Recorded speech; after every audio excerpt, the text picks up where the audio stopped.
Hello అండి అందరికీ. ఈరోజు మనం సింపుల్గా క్రాక్స్ అనేవి రాకుండా టేస్టీగా గులాబ్ జామ్ ఎలా చేసుకోవాలో చూద్దామండి. ముందైతే కొలతలు తీసుకోండి. నేను ఇక్కడ 1 కప్ వరకు గులాబ్ జామ్ పిండి తీసుకున్నాను. మీరు ఏ బ్రాండ్ అయినా తీసుకోవచ్చండి. అంటే నేను ఇక్కడ అర కేజీ పిండి తీసుకుంటున్నానండి. ఇలా మొత్తం ఒక ప్లేట్లో పెద్ద ప్లేట్లో వేసుకొని మొత్తం ఒకసారి ఇలా కలుపుకోండి. ఇలా కలుపుకున్న తర్వాత కాచి చల్లారి పెట్టుకున్న పాలు, పూర్తిగా కాచి చల్లారి పెట్టుకున్న పాలను తీసుకొని కొంచెం కొంచెం వేసుకుంటూ కలుపుకోండి. మీకు ఎంతైతే పడుతుందో అంత కలుపుకోండి. బాగా హార్డ్గా కలపకూడదండి. చపాతీ పిండిలా చేస్తే మనకి క్రాక్స్ అనేవి వచ్చేస్తాయి. కొంచెం మెత్తగా చేతికి అంటుకునేటట్టుగా ఉండాలండి పిండి అనేది. మనం అది రౌండ్ చేసేటప్పుడు మన చేతికి అయితే అంటుకోదు. ఇలా ఉండాలండి పిండి. ఈ కంటెస్టెంట్లో ఉంటే పిండి మనకి క్రాక్స్ అనేవి రావు. ఒకవేళ మీకు క్రాక్స్ వస్తున్నాయి అంటే మాత్రం కొంచెం పాలు యాడ్ చేసుకొని మళ్ళీ కలుపుకొని చేసుకోండి. అప్పుడు క్రాక్స్ అనేవి రావు మనకి. ఇప్పుడు ఒక తడి క్లాత్ వేసి పిండి ఆరకుండా పక్కన పెట్టుకోవాలండి ఒక 10 నిమిషాలు. ఆ తర్వాత మనం స్టవ్ వెలిగించుకొని ఎందులో అయితే పాకం పెట్టుకుంటున్నామో ఆ గిన్నె పొయ్యి మీద పెట్టుకోవాలండి. ఇలా పెట్టుకున్న తర్వాత మనకి పాకం పెట్టుకునేది కొంచెం పెద్దగా ఉంటే గులాబ్ జామ్ అనేది నీట్గా వస్తుందండి. లేదంటే అది పాకం సరిగ్గా పట్టుకోకుండా విరిగిపోతుంది. ఇప్పుడు 1 కప్పు నేను పిండి తీసుకున్నాను కదండి. అప్పుడు 1 కప్కి 3 కప్స్ వరకు వాటర్ వేసుకోండి. షుగర్ కండి 3 కప్స్ వాటర్ వేసుకోండి. 3 కప్స్ వాటర్ వేసుకుంటే మనం ఇంకా ఎక్కువ వేసుకుంటే పాకం అనేది పట్టడానికి కొంచెం లేట్ అవుతుందండి.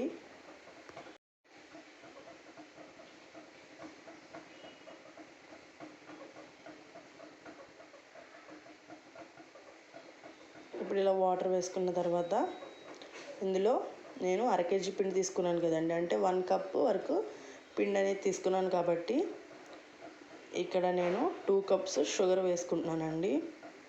మనం ఇక్కడ 1 కప్కి 1 కప్ యాడ్ చేయాలండి. నేను ఇక్కడ 2 కప్స్ వరకు షుగర్ తీసుకుంటున్నాను. అంటే అర కేజీ పిండికి కేజీ వరకు షుగర్ పడుతుందండి. అంటే తక్కువ వేసుకుంటే. ఇంకా ఎక్కువ వేసుకోవాలంటే కొంచెం ఎక్కువ వేసుకోవాలండి. అలాగే కొంచెం యాలకుల పొడి మంచి ఫ్లేవర్ ఇస్తుందండి. ఇందులో కొంచెం ఎక్కువ యాలకుల పొడి వేసుకోండి. ఇలా మొత్తం కూడా కలుపుకోండి. ఇలా కలుపుకున్న తర్వాత జిగురు పాకం వచ్చేంత వరకు కూడా పాకాన్ని పట్టనివ్వండి. ఈలోపు మనం పిండి కలుపుకొని పక్కన పెట్టుకున్నాం కదండి. అది తడి క్లాత్ తీసి ఇలా మొత్తం కూడా చూడండి మన చేతికి ఎలా అంటుకుంటుందో అలా అంటుకోవాలండి పిండి. అప్పుడే మనకి గులాబ్ జామ్ అనేది క్రాక్ రాకుండా ఉంటుంది. ఇలా ఒకసారి మళ్ళీ మొత్తం కూడా కలుపుకోండి నీట్గా. మరీ హార్డ్గా ఉండకూడదండి. మరీ చెప్తున్నాను, హార్డ్గా ఉంటే మాత్రం మనకి ఖచ్చితంగా క్రాక్స్ అనేవి వస్తాయి. పిండి మీకు ఖచ్చితంగా క్రాక్స్ అనేది వస్తే కొంచెం మళ్ళీ పాలు వేసుకొని ఒకసారి కలుపుకోండి. బాగా ఎక్కువ కాదండి, లిమిటెడ్గా వేసుకోండి పాలు. చేతికి అంటుకోవాలి పిండి. ఇప్పుడు బాగా ఒత్తుకుంటూ రౌండ్ చేసుకోండి. ఇలా మీకు ఏ సైజులో కావాలంటే ఆ సైజులో కొంచెం హార్డ్గా చేతికి ప్రెస్ చేస్తే మీకు క్రాక్స్ అనేవి రావండి. ఇలా ఇప్పుడు మనకి పాకం అనేది రెడీ అయిపోతుంది కదా. ఇలా చూడండి జిగురు పాకం రావాలి. పాకం అనేది మనకి జిగురు పాకం వస్తే బాగుంటుంది. ఇలా ఒకసారి మళ్ళీ కలుపుకొని ఈ పాకాన్ని మనం పక్కన పెట్టేసుకుందాం. ఇప్పుడు ఈ పాకాన్ని పక్కన పెట్టుకోండి. మూత పెట్టేసి పాకం చల్లారకుండానే మూత పెట్టి పక్కన పెట్టుకోండి. ఇప్పుడు అదే స్టవ్ మీద కడాయి పెట్టుకొని అందులో మనకి ఆ గులాబ్ జామ్ ఏదైతే ఉందో అది మునిగే వరకు కూడా ఆయిల్ పడుతుంది కదండి. ఆయిల్ అయితే వేసుకోవాలి. ఇలా ఆయిల్ వేసుకున్న తర్వాత ఆయిల్ కొంచెం హీట్ ఎక్కాలండి. వేయగానే పైకి తేలకుండా చూసుకోండి. అంటే లిమిట్గా ఉండాలి ఆయిల్ అనేది హీట్ అవ్వడం. ఇలా మొత్తం కూడా ఒక్కొక్కటి వేసేసుకోండి. ఇలా వేసుకున్న తర్వాత కొంచెం లైట్గా కలుపుకుంటూ పైకి తీసుకోండి.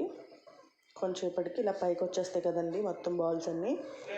ఇప్పుడు మనం గరిటె పెట్టి తిప్పుకోండి. ఇలా రౌండ్గా ఇలా అంటే మనకి మొత్తం అంతా కూడా ఈక్వల్గా ఫ్రై అవుతుందండి.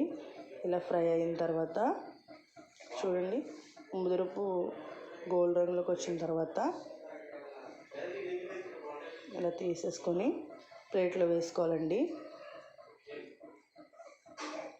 ఇలా తీసి ప్లేట్లో వేసుకోండి. మనకి బాగా ఫ్రై అవ్వాలండి. హైలో పెట్టుకోకూడదు, మీడియం టు హైలో పెట్టుకుంటే మనకి లోపల కూడా బాగా కుక్ అవుతుంది. లేదు హైలో పెట్టేసుకుంటే మీకు పైన అంతా మాడినట్టు వచ్చేసి లోపల అనేది ఉడకదు సరిగ్గా. కాబట్టి మీడియం టు హైలో పెట్టుకోండి. ఇలా మొత్తం కూడా తీసేసుకొని పక్కన పెట్టుకోండి. అలాగే ఉన్నవి కూడా ఆయిల్లో వేసేసుకొని ఫ్రై చేసుకొని పక్కన పెట్టుకోండి. ఇలా ఉన్నవి కూడా వేసేసుకోండి. అలా వేసుకున్న తర్వాత అంటుకున్నా సరే తర్వాత విడిపోతాయండి. తర్వాత మనం ఇక్కడైతే ఏ పాకం అయితే రెడీ చేసుకున్నామో ఆ పాకంలోకి ఇవన్నీ కూడా వేసుకోండి. పాకం అనేది చల్లారకుండా చూసుకోండి. కొంచెం వేడిగా ఉంటేనే మనకి గమ్మున పీల్చుకుంటాయండి.